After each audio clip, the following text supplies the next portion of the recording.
Fala pessoal, estamos aqui no Iatalk, eu sou o Daniel e mais uma vez quero fazer aqueles pedidos que todo mundo já conhece. Por favor, curta, compartilhe, se inscreva no canal e mande para aquelas pessoas que você sabe que vai fazer alguma diferença. Aqui a gente tem feito algumas conversas muito legais, essas conversas têm de alguma forma edificado, transformado a vida das pessoas. Essa é a nossa expectativa, não é viralizar, nem que milhões de pessoas vejam, mas que aquelas que vejam possam de alguma forma tirar aquilo para a vida. E hoje eu estou muito, muito feliz porque eu estou aqui no meio, eu sou faixa azul, né, de jiu-jitsu, eu estou no meio de 2 faixas pretas e não são qualquer faixas pretas, são pessoas que eu respeito muito, valorizo muito, e uma delas é o meu mestre, Breno Vidal, carioca. Obrigado, mestre, por ter recebido esse convite e aceitado. E também o meu amigo Álvaro, que é empresário, né, e também faixa preta do Joãozinho, né, 2 caras que eu admiro demais em muitos aspectos, e eu queria que eles se apresentassem um pouco, falassem um pouco para vocês aí do trajeto deles no jiu-jitsu e um pouquinho como que é chegar na faixa preta. Posso começar? Pode. Então tá bom. Primeiramente, gostaria de agradecer o convite, né, Daniel? Agradecer aí também, Álvaro, por fazermos esse bate-papo juntos aí, né? Sempre que há a possibilidade de falar sobre jiu-jitsu, eu sou um entusiasta, eu sou um amante, eu acredito de fato na diferença que o jiu-jitsu faz na vida das pessoas, então pode contar comigo, então agradeço muito por isso. Eu sou o professor Breno Vidal, conhecido como Carioca aqui no Mato Grosso do Sul. Sou líder da equipe Checkmate Campo Grande, né? Sou competidor, sou professor, vivo jiu-jitsu, 100% da minha vida é jiu-jitsu, sem exagero mesmo falar nisso aí. E quem sabe a gente possa plantar boas sementes hoje aqui, né, cara, para semear uma parada maneira dessa conversa, né? Legal, show de bola. E aí, Álvaro? Muito legal. Então, eu sou Álvaro, sou amigo do Daniel já há bastante tempo e pratico jiu-jitsu há 11 anos. Peguei a faixa preta agora, em dezembro do ano passado. E, diferente do Carioca, eu não vivo do jiu-jitsu, né? Eu sou empresário, junto com meu irmão. A gente trabalha com venda de tratores, implementos agrícolas, mas o jiu-jitsu é a minha terapia diária, o meu estilo de vida. É uma paixão que a gente não consegue ficar sem. Semana passada eu não consegui treinar por compromissos profissionais, estava viajando, e faz muita falta no dia a dia. E é interessante, do meu lado, uma pessoa que vive do jiu-jitsu, outra que não vive. Eu também não vivo, né? Eu sou pastor, sou programador de computadores, mas o jiu-jitsu faz parte da minha vida todos os dias, né? E esse gancho que a gente pegou aí é a próxima pergunta, o assunto que eu quero falar, né? Para mim, o jiu-jitsu transformou a minha vida, né? Por que um podcast de igreja, né, tá falando sobre jiu-jitsu, né? Porque há 3 domingos eu venho falando sobre reconstrução, né? Reconstrução do corpo, da alma e do espírito, né? E como é importante a gente cuidar do nosso corpo, né? E eu acredito que o jiu-jitsu e as atividades físicas de uma forma geral, elas não servem apenas para cuidar do nosso corpo, né? Elas servem para cuidar também da nossa alma e do nosso espírito, né? Porque nós somos seres, temos 3 em 1, né? O nosso espírito, a nossa alma, o nosso corpo, né? E quando a gente cuida de um, a gente está cuidando de tudo, né? E para mim o jiu-jitsu é uma terapia, né? Não só para o meu corpo. Eu emagreci já 35 quilos, né? Tinha 130 quilos, hoje estou bem abaixo dos 100, né? Ficou ali entre os 95, 96, 97, né? E quero emagrecer mais, mas muito além de só emagrecer, né? O jiu-jitsu para mim é uma terapia, momentos difíceis, né? As pessoas acham engraçado que eu, como pastor, falo muito das minhas debilidades, né? E a gente tem falado muito sobre isso, né? Que ninguém é super-herói, né? Não existe super-herói. O único super-herói é Deus, é Jesus, né? E eu já passei por muitos momentos de dificuldade, de depressão, e o jiu-jitsu foi e é para mim uma terapia, né? Que me tira de angústia, de tristeza. O próprio professor sabe, né? Quando acaba o treino, eu saio dando cambalhota, gritando, né? Porque o jiu-jitsu realmente é a liberação de dopamina, de endorfina, traz saúde mental, emocional para mim. O treino cheio do Espírito Santo. Saiu cheio da unção. Então, isso é um pouquinho da história. Por que eu valorizo tanto o jiu-jitsu? Porque o jiu-jitsu é melhor para mim do que um remédio, né? Eu não tomo mais remédio nenhum para depressão, para nada, né? E o esporte, ele é esse remédio. Ele cuida do meu corpo, da minha alma e do meu espírito. E eu sei que os dois têm muito mais experiência, muito mais tempo que eu. E eu sei, assim, muito superficialmente da história deles, que eles também já viveram momentos muito difíceis e que o jiu-jitsu foi, de alguma forma, um remédio. Eu queria começar com o Álvaro, né? Ele falar um pouquinho da história, né? Por que ele começou, como que o jiu-jitsu fez bem emocionalmente para você. Tentar falar sem chorar. Não tem problema chorar, não. Bom, o jiu-jitsu, eu acabei de falar, ele é minha terapia até hoje, né? Como empresário, os desafios do dia a dia, o estresse, a correria,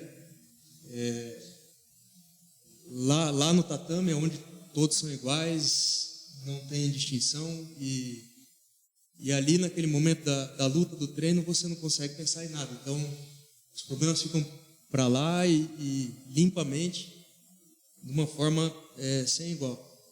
Então, até hoje, sempre é minha terapia. Mas comecei a treinar, agora minha parte difícil, quando meu pai faleceu,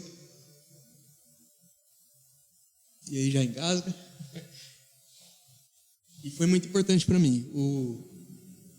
Assim como hoje, assim como eu estava falando, foi uma maneira de extravasar, de liberar raiva, sentimentos ruins e de substituir por sentimentos bons, por ter um objetivo diferente, além do objetivo profissional, buscar evolução, tudo mais. Então, assim, me ajudou demais e me ajuda muito até hoje.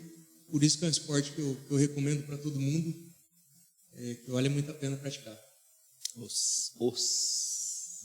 Isso que é importante também, né, cara? O professor ter consciência, né, da responsabilidade que ele tem. Cada aluno que chega a uma história que você não sabe, você sabe só superficialmente, né? Então, você ter que ser o melhor que você pode para aquele aluno ali acho que é o mínimo, né, cara, que você nessa posição que você tá ali pode fazer, né? Eu sei que você também tem uma história de superação, né? Quando você estava na faixa preta, também estava num momento de angústia. Mas tem algumas, velho. Os momentos mais felizes e mais tristes da minha vida foi o jiu-jitsu que me proporcionou, vamos dizer assim. Mas teve algumas situações ali de superação. Eu comecei a fazer o jiu-jitsu, vou até contar essa história porque é muito interessante, cara. Eu comecei a fazer jiu-jitsu, cara, porque eu sofria muito bullying, cara. Entendeu? Mas, tipo assim, cara, época ali nos anos 90, meu irmão, não tinha essa, tá ligado? Hoje em dia, ainda bem que tem, né, cara? As pessoas não permitem mais que as outras, né? Porque é muito ruim, cara, você ser um adolescente ali que tu sofre bullying, entendeu? Você fica com medo de sair de casa para brincar, que é uma coisa natural que você mais quer. Alguém, né? E aí eu comecei a fazer jiu-jitsu por isso, cara. Porque todo mundo me batia muito, cara. E eu, já não aguentava mais. Aí veio o jiu-jitsu, os magrinhos. Eu falei, cara, vou começar a fazer isso daí. Comecei a fazer jiu-jitsu. Confesso que de começo eu não soube usar muito bem as armas que eu tinha, né? Eu virei um pouco do meu inimigo, né? Externo, né? Virou eu, né? Então comecei a saber me defender e todo mundo que me batia eu ia lá e tal. Mas enfim, foi as armas que eu tinha para poder sobreviver naquela época, né? Então, e aí também, um adolescente gordinho ali, eu queria emagrecer, tudo isso ali, a confiança, né? Que eu não tinha ali de adolescente que eu consegui. Mas, cara, o jiu-jitsu ele me ajudou numa fase muito difícil, cara, porque eu era militar, entendeu? Eu era concursado.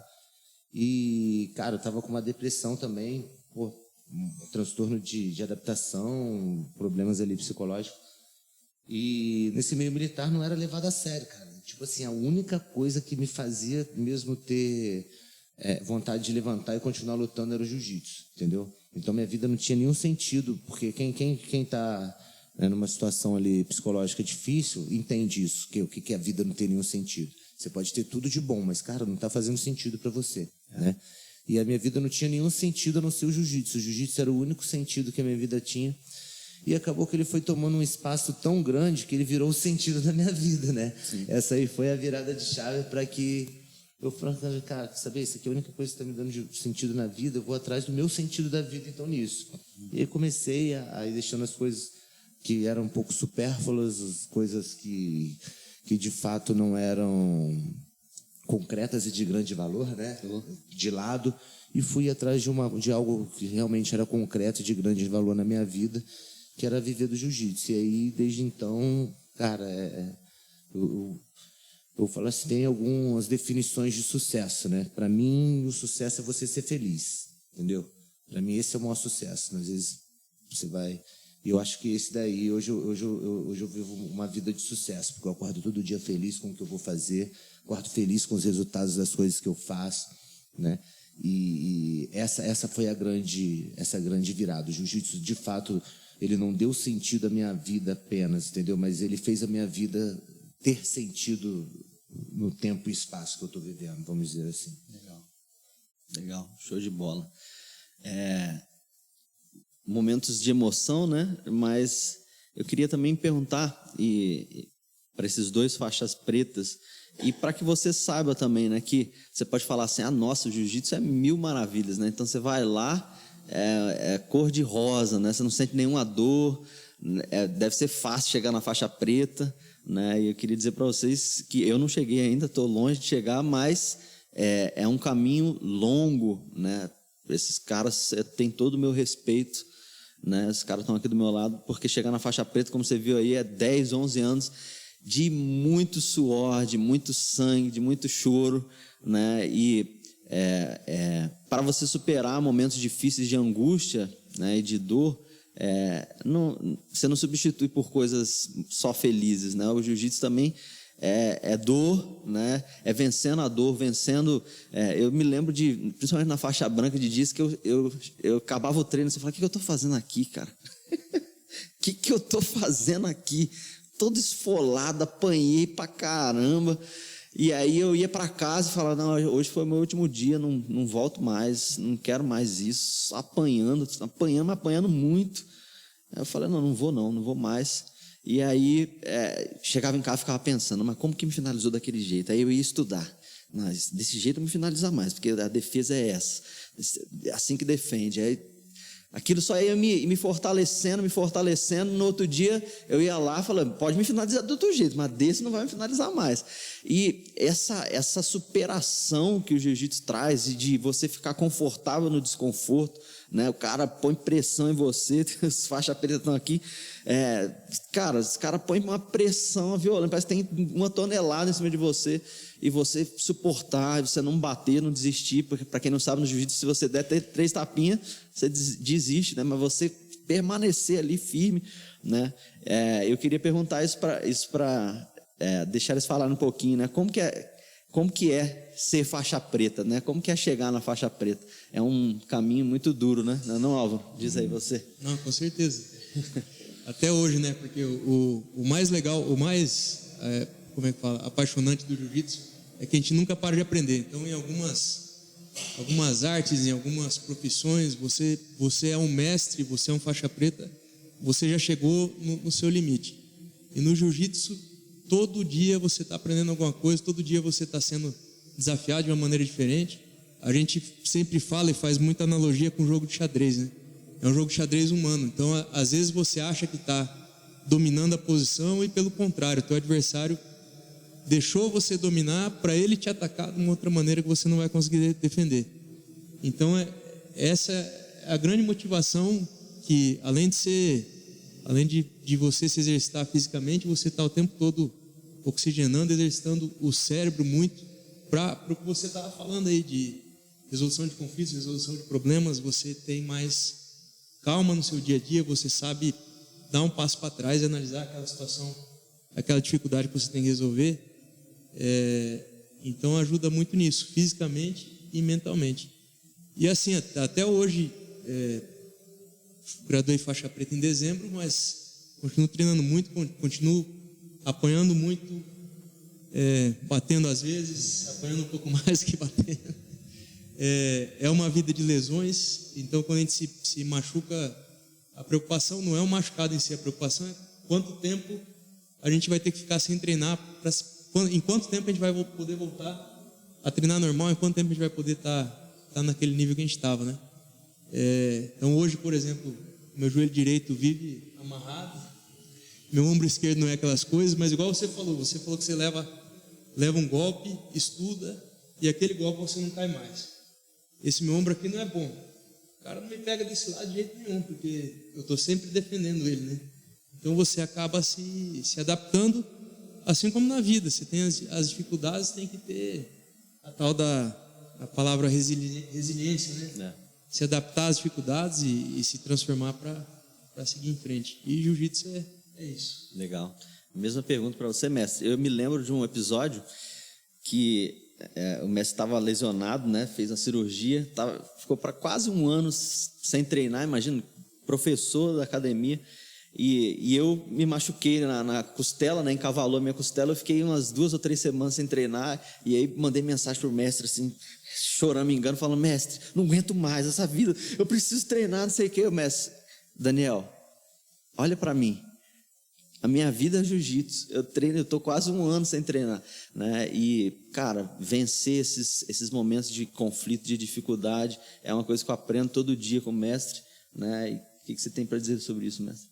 Cara, é muito maneiro essa parada aí, porque o jiu-jitsu, cara, é muito difícil você chegar na faixa preta assim sem ser por mérito, né?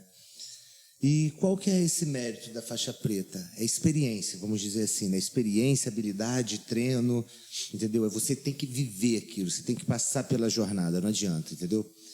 E por isso que é muito importante passar pela jornada para ser um faixa preta, porque aí, por exemplo, quando você passa uma parada dessa assim, aí eu vou chegar e falar assim: pô, já passei, ó, olha isso daqui. Pô, quando você estoura a sua orelha, às vezes, fala assim: cara, eu já estourei, olha só, é só fazer isso aqui. Então, é muito importante que a gente tenha caminhado, entendeu? Que a gente tenha realizado a caminhada correta, inteira, completa, sem fugir de nenhum obstáculo, sem atalhos, entendeu? Para quando o nosso aluno for passar, a gente saber orientá-los, né? E para mim, um faixa preta, cara, nesse quesito, ele passa por tudo isso. Mas eu não quero que você passe por tudo isso, porque se tem coisa que eu já passei. Muita gente às vezes fala, e eu não julgo, cada um tem uma opinião, fala assim: não, eu passei por isso, o meu aluno vai ter que passar também. Aí eu paro e penso, falo assim: cara, então vamos fazer uma analogia com uma trilha fechada, entendeu? Para eu formar faixa preta, eu tive que atravessar uma grande floresta fechada. Se eu já abri a trilha, que sentido faz eu fechá-la de novo para o meu aluno passar? O que eu vou estar fazendo como professor? Como vou estar iluminando o caminho dele? Vou estar dificultando o caminho dele nessa função. Minha função é iluminar, deixar mais limpo possível o caminho dele para que ele possa chegar mais longe. Então, o que eu sinto sendo faixa preta é resumidamente isso, cara. Alguém que caminhou o caminho correto, como que tem que ser, né? E trocando para a parte um pouco de professor, depois de ter caminhado isso, eu quero ser alguém que ilumine o caminho das pessoas para que elas possam ir mais longe, possam, entendeu? Ir com mais consciência e etc. Eu acho que essa aqui é um pouco meio da parada do faixa preta para mim. Fala assim: o que é o seu faixa preta? Eu acho que eu sou alguém que caminhou, entendeu? Que caminhou esse percurso que tem que ser show de bola, ser realizado. É aquela velha frase, né? O faixa preta é o faixa branca que não desistiu, né? Porque é muito fácil desistir. A gente se lesiona, enfim, tem dia que não dá para treinar, tá cansado. E só chega no faixa preta e essas coisas aparecem, né? Tipo, em pequenas coisas, né? De você, do tempo da caminhada. Igual o Daniel falou comigo. Falou assim: pô, mestre, o que você faz no seu 100 quilos? Falou: o mesmo 100 quilos que eu aprendi na faixa branca, só que com 21 anos de ajuste. Sem desistir dele, né? Então, o jiu-jitsu tem uma parada muito maneira que eu acho que, tipo assim, não tem atalho. Você pode ter um atalho, tipo assim, a pessoa vai chegar...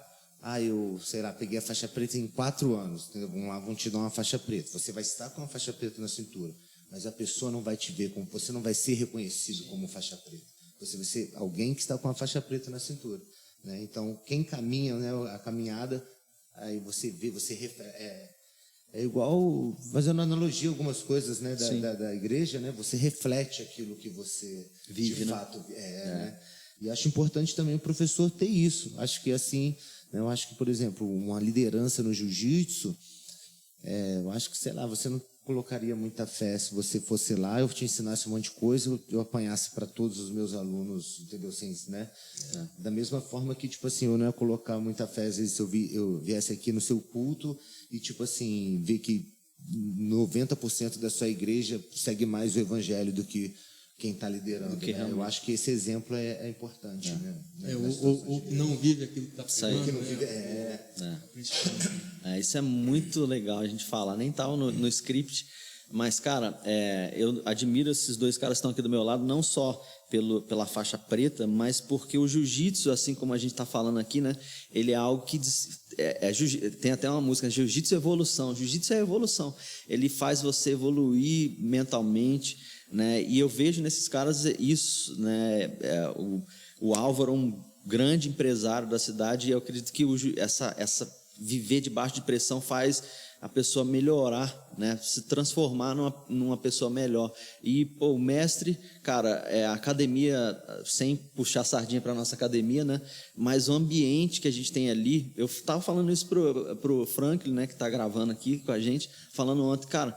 O mestre, você ele pode até ter um estereótipo, assim, aquele cara todo, né, cariocão e tal, mas é um cara de um caráter... Eu brigo. Mas é um cara de um caráter, cara, porque eu já vi ele brigando com gente ali por conta de um homem e chavecar uma mulher, ele bate em cima disso e de respeito. Por isso a nossa academia lá tem um monte de criança, um monte de mulher, né? Um monte de família, chega o pai, a mãe, o filho, e tem ambiente para isso, né? Pra você imaginar uma mulher treinando com um homem, cara, como isso? Um ambiente de respeito, de caráter, e isso é reflexo de uma liderança que preza por isso, né, cara? Né? E eu vejo muito isso, né? E fazendo mesmo esse paralelo que você deu esse gancho aí, na igreja a gente vê muito isso, né? A gente segue aquela pessoa que demonstra esse caráter, né? Eu vejo isso no Mestre Carioca, porque ele preza por isso, né? Um ambiente, numa academia que você pode levar a tua esposa, que você pode levar os teus filhos, que vai ter respeito total, né? Porque o jiu-jitsu é um negócio, cara, de muita intimidade, né? Você tá ali não só trocando muita intimidade física, como também a gente se torna super amigos, né, cara? A gente fica muito íntimo. Que um rola de 5 minutos, você se afeiçoa mais a pessoa do que se você trabalha com ela 6 meses no mesmo ambiente ali. Um rola de 5 minutos, você sente tudo que aquela pessoa tem para te oferecer, o que ela é, a energia. Você sente, cara. Você sabe se o cara é maldoso, você sabe se o cara é uma pessoa gente boa, você sabe se, tipo assim, pô, eu tô numa situação muito ruim e o cara às vezes me dá uma aliviada de gente boa ali que nem precisava, sabe? Você fala, pô, cara, esse cara foi legal comigo, viu? Então, ali você se conhece, cara. É uma linguagem não verbal muito intensa, né, cara? Que é muito difícil mentir. É muito difícil, né? Falar, a gente pode falar qualquer coisa, né? E sabe o quanto competitivo é a pessoa, quanto motivado ele é para sair daquela posição ou não, que isso aí traz para a vida real também. Sabe se é frouxo, se é brabo, né? Isso aí. Muito legal isso, cara. E assim, tem muitos paralelos, né, que a gente pode fazer entre a liderança de uma academia de jiu-jitsu e a igreja mesmo em si, né? E esse paralelo que a gente já tocou nele aqui de, cara, o cara tá lá na frente falando um monte de coisa, ele fala, ele diz e acontece, mas a vida dele não reflete isso. Eu falei isso ontem no culto aqui, né? Cara, esse negócio de ser o super-herói, dizer que é o super-herói, já ficou para trás, né? É uma coisa do evangelho ultrapassado, né? De que o pastor é um Superman, né? E eu sinto muito isso, aprendo muito isso com o mestre, porque uma vez eu fui receber um grau, né, na faixa. Para quem não sabe, as faixas coloridas, que é branca, azul, roxa, marrom, e aí você chega na preta, né? Nas faixas coloridas você recebe um grau, que é uma fitinha de esparadrapo que você recebe, e aí você recebe 4 graus, e aí você está apto para passar para a próxima faixa, né? E eu recebi o grau na faixa azul, e eu fui lá, obrigado, mestre, pelo grau. Daí o mestre falou, Obrigado não, você não precisa agradecer a mim, foi você que conquistou isso, né? E, cara, isso para mim é a pessoa não se colocar num lugar de Superman ou de herói da vida do cara, né? Porque isso acontece muito na igreja e eu vejo que acontece também muito na academia, né?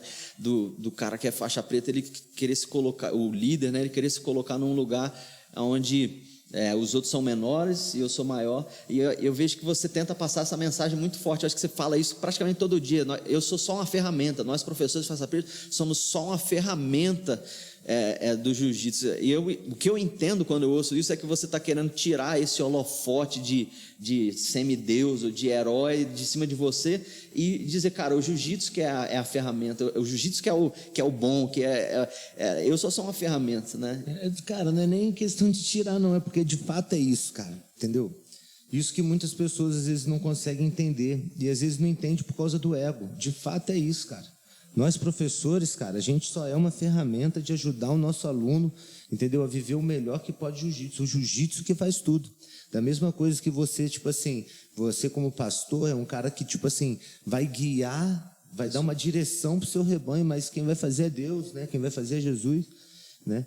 E o que acontece, cara? E isso eu bato muito, até para alertar meus alunos, né? A gente estava falando aqui de Creonte antes, até, pô, se algum aluno meu sair e for para outro lugar, entendeu? Não tem problema nenhum com isso. Eu quero que ele seja feliz e quero que ele não seja enganado.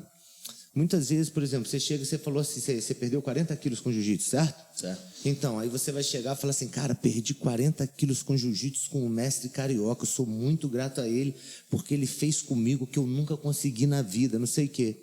Aí o cara que ele está nessa posição, se ele for um cara que ou de mau caráter, ou que tem o ego muito inflado, que precisa disso, fala assim, eu fiz isso por ele e tal, não sei o quê.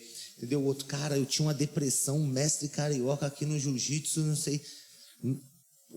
Aí você vai ter um senso de gratidão a essa pessoa, que esse senso de gratidão não era para ser a essa pessoa, era para ser o jiu-jitsu, entendeu? Porque é uma gratidão enorme, e essa gratidão cega, e às vezes maus profissionais vão lá e se aproveitam disso, e acredito que é o que deve acontecer também na igreja, entendeu? O pastor, leu uma palavra que encaminhou a palavra que não foi dele, entendeu? A palavra que foi escrita, o Espírito de Deus que agiu na parada. Aí o pastor fala, não, eu que fiz isso aí para você, vem cá, você vai ser meu servo, né? Entendeu? Então isso acontece muito no jiu-jitsu, né? Acho no que jiu-jitsu e na igreja também. Entendeu? Então o que eu tento deixar claro é isso, e eu não só comigo, como todos os meus professores, falo assim, a gente é uma ferramenta do jiu-jitsu, nossa obrigação é ser a melhor ferramenta possível, entendeu? Porque dessa forma a gente consegue uma liderança verdadeira. Para mim, existem alguns tipos de liderança, né? Recentemente eu até li O Príncipe de Maquiavel, né? Que fala muito sobre isso. E para mim, a liderança, ela só funciona, para mim, né? De dois aspectos. Primeiro, você colocando o seu propósito na frente de você, ou seja, eu coloco tudo, cara, sem sacanagem. Às vezes eu posso errar, entendeu? Mas eu sempre penso, colocar primeiro a minha equipe na frente da minha vontade. A partir daí. E segundo, dando exemplo, entendeu? Então, tô aqui com o olho roxo, não sei nem qual que é, se é esse, né? Esse aqui, entendeu? Tô lá, apanho, perco o treino, meto a cara em campeonato, chego com meus alunos e falo assim, meus queridos, é o seguinte, não tem diferença nenhuma de quem luta ou quem não luta. Mas quem luta pode aprender coisas que nenhum professor é capaz de ensinar. Então, lutem, tal. Vou lá, luto, me disponho a perder, me disponho a ganhar. Trabalho duro para eles verem como que tem que trabalhar duro para ser. Para mim, esse é o tipo de liderança que funciona, o do exemplo, entendeu? Você vai e faz, e o pessoal olha, que ela fica até sem graça, cara. Fala assim, cara, professor, já conquistou algumas coisas aí, já está com a academia dele, o cara está treinando mais que eu, entendeu? Essa é uma parada que eu acho que liderança. E outra coisa, quando a gente coloca a gente na frente do grupo, da equipe, o pessoal percebe. E quando a gente coloca a equipe na frente, eles também percebem, entendeu? Então, é muito difícil. E aí, quando a gente faz isso e todo mundo está numa coesão, cara, entendeu? Preocupado com isso, do mais graduado cuidar do menos graduado ter um respeito ao mais graduado por gratidão, não por uma imposição hierárquica, a gente cria esse clima maneiro aí que você estava falando. Por quê? Já viu aquele ditado da maçã podre, laranja podre, da fruta podre que apodrece o cesto? Cara, lá na academia você pode perceber, quando a gente cria um ambiente desse, não tem entra a fruta podre, a própria fruta boa tira, que fala, não quero apodrecer, não. Eu achei muito interessante tudo que o Carioca estava falando, porque assim, aqui a gente está falando de jiu-jitsu, é um podcast da igreja, tem Deus como plano de fundo, mas se a gente trocasse aí as palavras que ele falou de mestre do jiu-jitsu para pastor, o faixa branca, para aquela pessoa que acabou de entrar na igreja, a analogia é 100%. É perfeita. Tem que se espelhar no líder, o líder tem que viver aquilo que ele transmite. Tem pessoas que não ficam porque não era para ficar mesmo, e tem aqueles que vão até... Eu brinco assim, o Daniel, ele fala, ainda tem muito tempo para chegar na faixa preta, mas ele é um faixa preta da Bíblia, né? E eu ainda sou faixa branca. Faixa azul, talvez. Deve ser um faixa roxa. Um grauzinho hoje. Então, é bacana, a gente está aqui falando de... Às vezes tem gente falando assim, pô, esses caras não estão falando de Deus, não estão falando da igreja, eu segui um podcast da igreja, mas a gente está falando 100% disso. Com certeza. Com outras palavras, mas a analogia é completa. Com certeza. Eu queria que você falasse um pouquinho também, Álvaro, porque com a partida do seu pai, você assumiu a empresa, né? Isso. E o jiu-jitsu te ajudou emocionalmente, mas também acredito que te ajuda também nessa questão da liderança, né? E eu vejo que você é um baita de um empresário de sucesso, e eu queria que você falasse um pouco sobre isso, como que o jiu-jitsu te ajuda nisso, em você levar esse nível de liderança também para a tua empresa. Não, te agradeço pelas palavras, pelo elogio. Tem sempre, assim como no jiu-jitsu, sempre muito a evoluir, né? Então eu comecei a treinar basicamente ali quando meu pai faleceu, e naquele momento tomei a decisão errada de me afastar de Deus. Eu fiquei bastante, na realidade, revoltado. Meu pai nunca fez mal para ninguém, excelente pessoa, 52 anos, com saúde, e aí vai de uma hora para outra. Então naquele momento eu me afastei de Deus, voltei firme e forte. Graças a Deus tem 3 anos e pouco. Então eu me apeguei à minha família, a esposa, filhos, e o jiu-jitsu, o papel essencial. Nos negócios, é aquilo que a gente estava conversando. Você tem um problemaço para resolver, mas você consegue quebrar esse problema em pedaços e resolver pedaço por pedaço. Ele não é tão grande assim, não vai morrer ninguém, um dia de cada vez. Tudo que a gente vive ali nos desafios do jiu-jitsu, a gente traz totalmente para a vida empresarial. Hoje, quando meu pai faleceu, ele tinha 15 funcionários e eu trabalhava com computação no Rio de Janeiro, morava no Rio, programador como você. E hoje, graças a Deus, a gente tem 65 funcionários e cada um de um jeito diferente, cada um com a sua dificuldade. E a gente tem que saber, assim como o mestre Carioca estava falando, saber fazer a leitura das pessoas, saber orientar e ser exemplo da maneira que cada um precisa que você seja. Nem todo mundo tem as mesmas necessidades, né? E a gente tem que estar ali amparando, complementando cada um de acordo com a sua personalidade, de acordo com a sua bagagem, de acordo com o seu momento. Então, é outra analogia completa aí. O jiu-jitsu, a liderança, o faixa branca com a igreja, com os recém-chegados, e com o mundo empresarial também, com os desafios da empresa. E eu queria pegar esse gancho que você falou aí de quando seu pai faleceu e você se afastou um tempo de Deus, né? E é muito interessante porque eu fiz até uma armadilha pro mestre Carioca. Pra mim? Porque ele disse, porque ele disse assim, ele disse sempre para mim, né, que se afastou da igreja por conta das pessoas, né? E isso é algo realmente muito sério, né? Porque isso acontece muito, né? E outro dia eu vi lá na academia escrito, não sei nem se foi o mestre que escreveu. Foi minha esposa. Foi uma frase, a frase do Rickson, né? Eu não sei exatamente como é a frase, mas eu vou falar aqui, depois você me corrige se eu estiver falando errado, né? A frase dizia mais ou menos assim, que o jiu-jitsu é perfeito, o problema são as pessoas, né? Então a gente fala de creontagem, né? Que o líder, ele acaba assumindo uma posição de domínio sobre as pessoas, né? E se a pessoa mudar de academia, corta ela da vida, né? E essa posição do líder que não permite que você saia e tal, é uma posição doentia, né? E E isso acontece muito na igreja, muito, né? Porque quando você tem um poder, e o jiu-jitsu é um poder, né? Assim também como a palavra de Deus, acredito que é o maior poder de todos, né? Porque você fala uma coisa e a pessoa é curada, cara, né? Só que a pessoa foi curada não foi por causa da tua palavra, a pessoa foi curada por causa da palavra de Deus, né? Você diz uma coisa e a vida da pessoa é transformada, mas ela não foi transformada por sua causa, ela foi transformada por causa de Jesus, né? Então a analogia é perfeita. O jiu-jitsu é perfeito, é uma ferramenta, é algo perfeito. O problema são as pessoas que corrompem, que de alguma forma isso acontece na igreja. Cara, Deus é perfeito, né? Deus é perfeito, né? O problema são as pessoas, né? As pessoas que de alguma forma assumem uma posição que não era delas, se colocam num pedestal que nunca deveriam subir, né? Nenhum pastor é perfeito, né? Perfeito é Deus, né? E eu vejo que muitas pessoas elas saem da igreja, assim como também se decepcionam com o jiu-jitsu ou com qualquer outra área, por conta de erros de pessoas, né?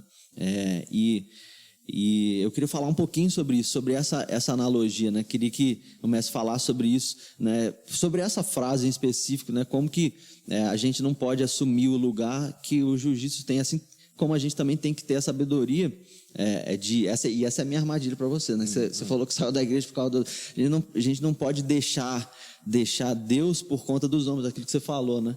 Cara, aconteceu um desastre, a gente não pode abandonar Deus por conta disso, né?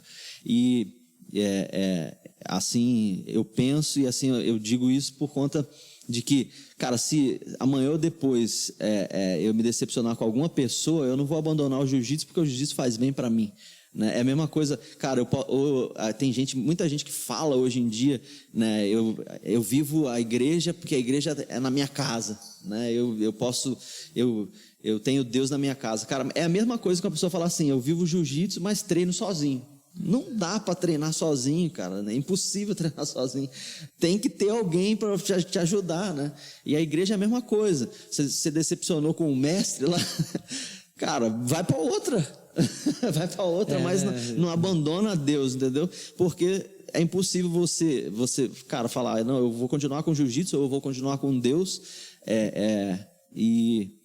mas eu não vou ir lá na academia, não vou ficar junto das pessoas. As pessoas são falhas e acredito até que elas vão falhar. Eu costumo falar isso de púlpito para as pessoas: cara, eu vou falhar, eu vou errar, eu sou ser humano, né? Agora, não me coloque no lugar de Deus, né? Porque Deus é perfeito, né? Isso é muito interessante que você falou, que eu vou falhar, porque também às vezes a gente troca uma ideia aqui e fala tipo: eu tenho que ser um exemplo, tem que ser... Beleza, a gente tem que ser isso, né? Sou um faixa preta, sou um professor, mas a gente não pode esquecer que a gente é um ser humano, faixa preta, professor, né? Eu acredito que a gente nunca sai de casa com a intenção, fala: cara, hoje eu vou errar. Eu acho que tem gente que sai, né? Tem uns que saem. Tem gente que sai, né? Tem uns mau caráter que saem. Pessoas normais que têm sua vida para cuidar, né? Não sai de casa e fala: hoje eu vou errar, hoje eu vou vacilar, Não, a gente sempre sai de casa tentando fazer o melhor que a gente pode e recorrentemente a gente erra, né?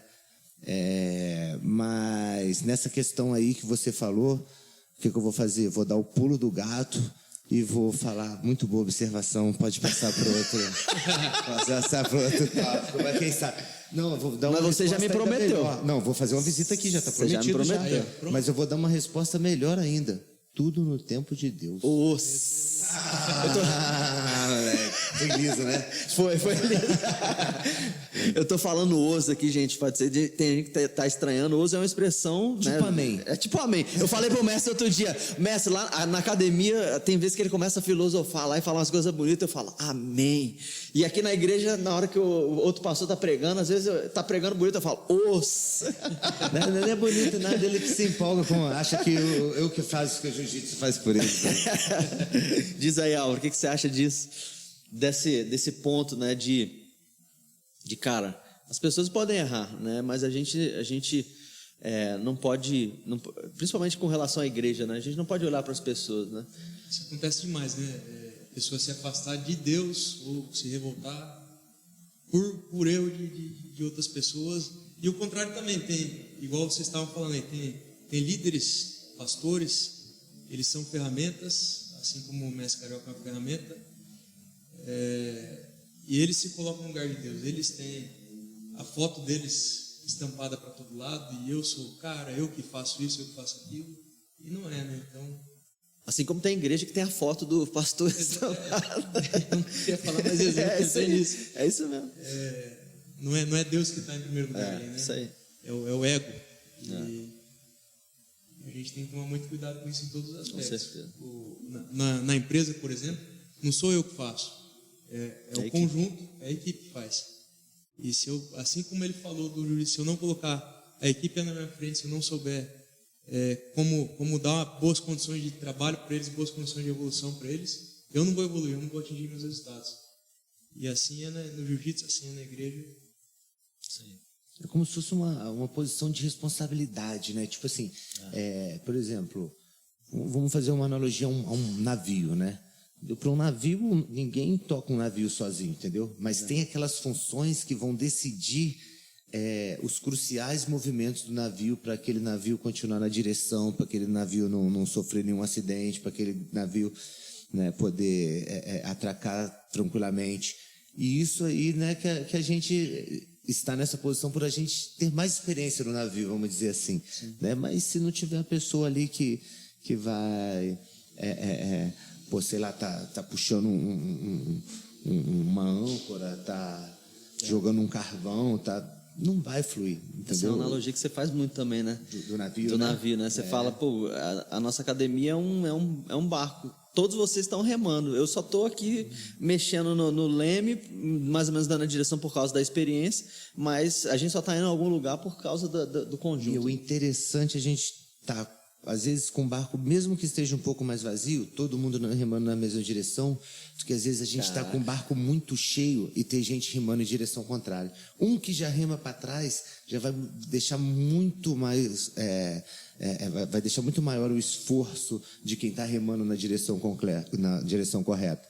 E acho que isso aí também pode servir para a igreja, né? Às vezes o cara chega e fala, não, meu culto tá abarrotado, tá? Eu chego aqui, meu irmão, tá? A galera parece show de U2, entendeu? Mas aí, tá todo mundo mesmo vindo aqui pelo mesmo objetivo, né? Tá vindo, a galera tá, sei lá, tá vindo aqui para pegar ali um exemplo de Jesus e seguir um caminho dele, tá ali para escutar uma parada maneira, ou tem gente que às vezes tá, sei lá, às vezes vindo no culto para tirar uma foto do Instagram na hora do louvor que tem luzes, flashes, e não sei como funciona assim hoje em dia, mas eu acredito que, sei lá, às vezes mesmo se tiver uma igreja mais vazia, com todo mundo num espírito coeso de união, pode ser algo que vai fazer, né, florir melhores frutos do que estiver muito cheia e enquanto um está plantando, outro está tirando e outro, né, está cortando a árvore que já está nascendo, né?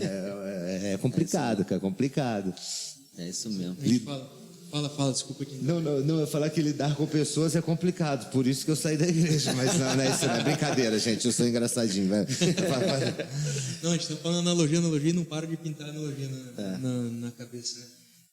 A gente falou que no jiu-jitsu a gente não para nunca de aprender. Faixa preta, todo dia está aprendendo alguma coisa nova. O Daniel já deve ter lido a Bíblia algumas vezes. E cada vez que lê a Bíblia vai ter alguma coisa diferente que vai aprender, algum discernimento, algum sinal ali que não tinha visto, alguma interpretação diferente. Sim. E sempre evoluindo como ser humano e como líder na casa de Deus, né?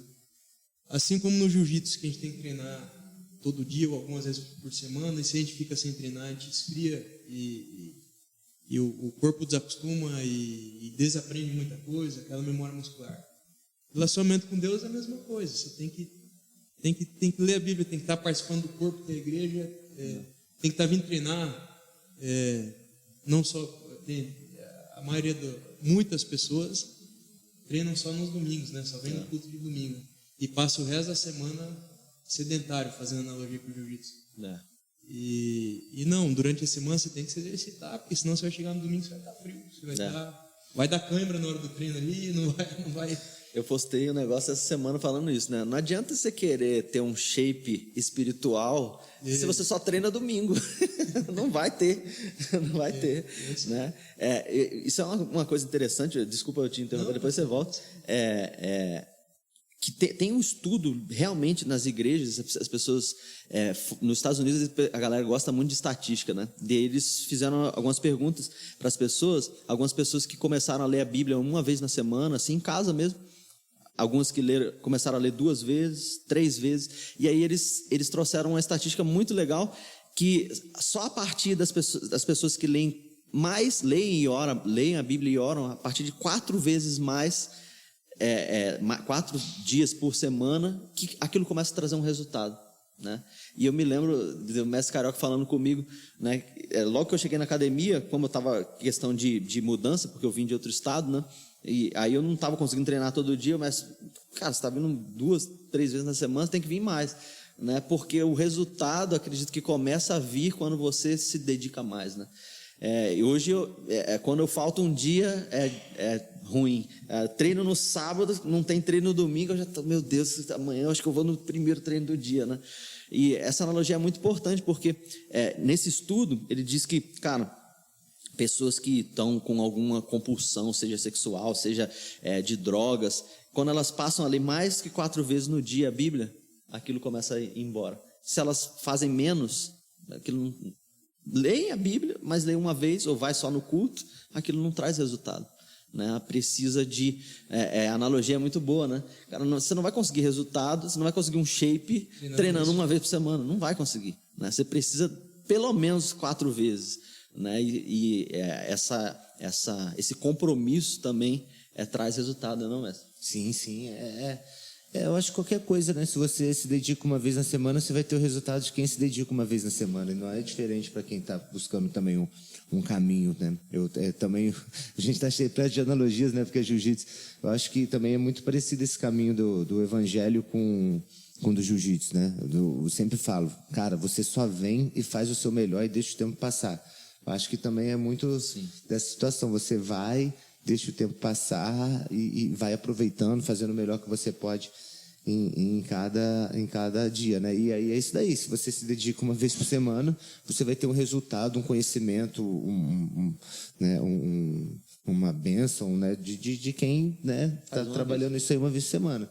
Se você faz todo dia da sua vida, isso aí já vai virar sua vida, né? E aí, né, vai chegar um momento, às vezes, que faz até uma escolha, né?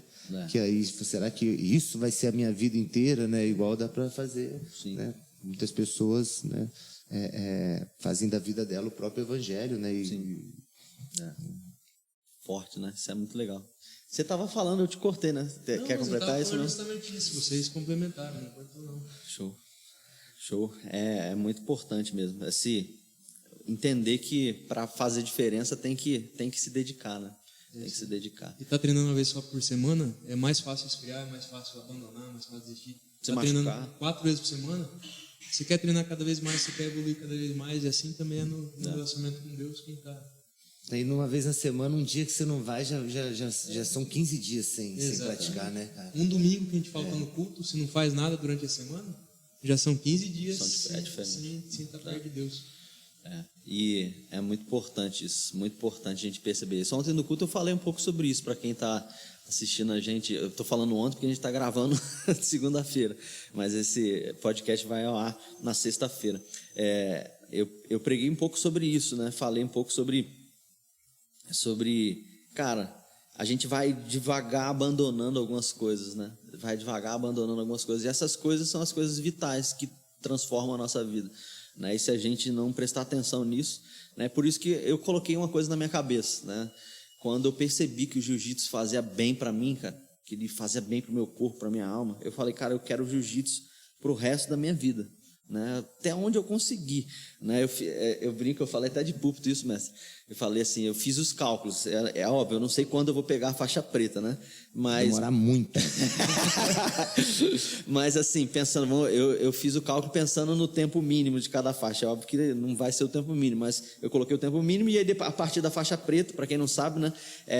O mestre aqui tem 2 graus na faixa preta, e cada grau na faixa preta é o tempo, né? Então, 3 anos você pega o primeiro grau, mais 3 anos segundo grau, mais 3 anos terceiro grau, a partir daí 5 anos, mais 5 anos quarto grau, mais 5 anos quinto grau, mais 5 anos sexto grau. Aí a partir daí, eu acho que são 7. depois 7, né? São 2 de 5 e depois de 7. E aí depois 10, né? 7, aí depois outro de 7. E aí o último que que é 10. Então, é uma caminhada longa. Só contei até o da coral só. 61 anos estou pegando minha faixa coral. Então, na faixa preta você tem evolução até a faixa coral e depois tem ainda a faixa vermelha lá no final, que geralmente você pega bem velhinho. Então, eu já fiz os cálculos pensando no tempo mínimo, né, até a faixa preta e depois contando, eu fiz até a faixa vermelha. Eu pensei assim, cara, com 95 anos eu vou pegar a faixa vermelha, né? Mas por quê? Porque, cara, eu coloquei na minha cabeça, cara, isso faz muito bem para mim, isso faz bem para minha cabeça, isso faz bem para mim. Eu acho que assim é a palavra de Deus também, né? Se a gente negligenciar uma coisa que faz bem pra gente, a gente for deixando de lado, porque é muito fácil, cara, é fácil eu chegar, vou lá, a gente vai treinar hoje, vou apanhar, falar, cara, não vou não, amanhã não vou não, é muita coisa pra mim, aí vou só 2 vezes na semana, aí eu começo a ir 2 vezes na semana, beleza, já não faz o mesmo efeito, mas daqui a pouco, 1 vez na semana tá bom, e é a mesma coisa com a palavra de Deus e com as coisas de Deus, né? 1 vez na semana, vou 1 vez no mês, acho que o Carioca vai me dar um grau se eu for 1 vez no mês, né? 1 vez no mês já tô bem, vou 1 vez no mês e ainda consigo treinar, beleza. Daqui a pouco, cara, você vai deixando, vai abandonando, e daqui a pouco aquilo não faz parte mais da tua vida. Mas só te perguntando, o que te faz você não deixar de ir? Primeiro, é o benefício imediato, né, que o jiu-jitsu me dá, né? As pessoas até que estão assistindo, que treinam comigo, sabem, né? Quando acaba o treino, 1 hora de treino ali, eu grito, eu fico feliz, aquilo me Contagia, né? Cara, aquilo me faz bem. A ciência vai dizer, né, que é dopamina, as substâncias químicas que o cérebro gera por causa da atividade física, né? Essa é a primeira coisa. Mas né? o que mais? Às vezes... Agora eu que estou fazendo a armadilha para você. Então, às vezes, eu tô lá em casa e eu moro longe da academia, tenho que pegar carro. Eu falo, cara, acho que eu não vou hoje não. Mas eu falo, cara, se eu não for, a hora de dormir eu vou estar pilhado, estressado.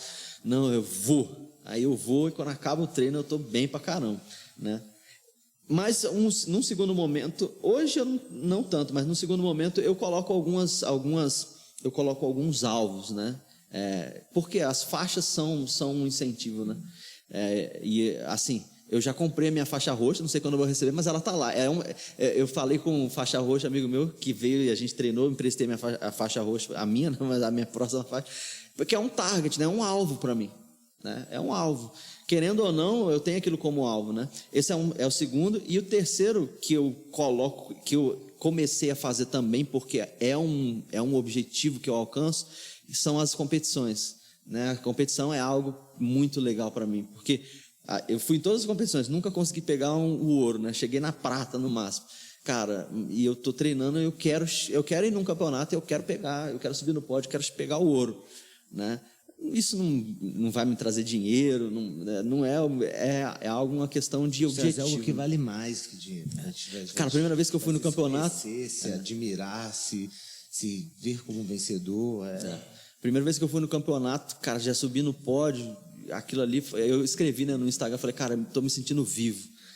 Cara, é um negócio muito legal que traz. Eu não sei se eu respondi isso. Não, essa é a parada, entendeu? Muitas coisas. Só uma coisa que eu pensei que você ia responder e não respondeu, que era gostar de estar naquele ambiente, tá ligado? Sim. E aí eu ia fazer justamente outra analogia aqui, entendeu? Então, você vem na igreja, você, participa primeiro, você cria um ciclo de amizade. Cara, isso é muito onde importante. não tem interesses igual, por exemplo, fora, né? Exatamente. Você vê no jiu-jitsu. No jiu-jitsu eu não quero saber o que você faz, o que você ganha, quando você... Eu quero saber se você é legal, se você é um treino bom, se ele é da maneira...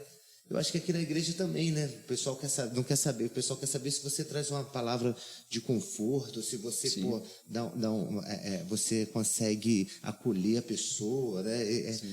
Então, esses são primeiro traz um ciclo de amizade saudável, entendeu? Baseado em coisas que não são fúteis, igual a grande maioria do mundo aí fora. É só futilidade, cara. É só coisa que, tipo assim, se esvai muito facilmente, entendeu? É muito tempo para adquirir, muita energia para adquirir algo que, tipo assim, se esvai e não vale tanta coisa, né? Outra coisa, você falou que sai do jiu-jitsu, né, contagiado. Porra, É o cara que sai da igreja, acaba um culto, você sai daqui como? Você sai nessa mesma vibe, nessa mesma energia, né? É uma renovação, justamente, é de fato mesmo uma renovação, né? Você se, entendeu? A cada dia. E objetivos também, né, cara? Você, aqui eu já não sei quais que o pessoal coloca tanto assim, mas coisas que vão te, tipo assim, cara, eu quero chegar ali, eu admiro tal coisa. Uma coisa bem diferente, entendeu? Que eu vejo no jiu-jitsu e também vejo às vezes na igreja, que também é diferente do mundo. Sei lá, você chega no mundo, numa parte ali do mundo corporativo, o cara chega, pô, o maluco é presidente da empresa, vou derrubar ele que eu quero ser.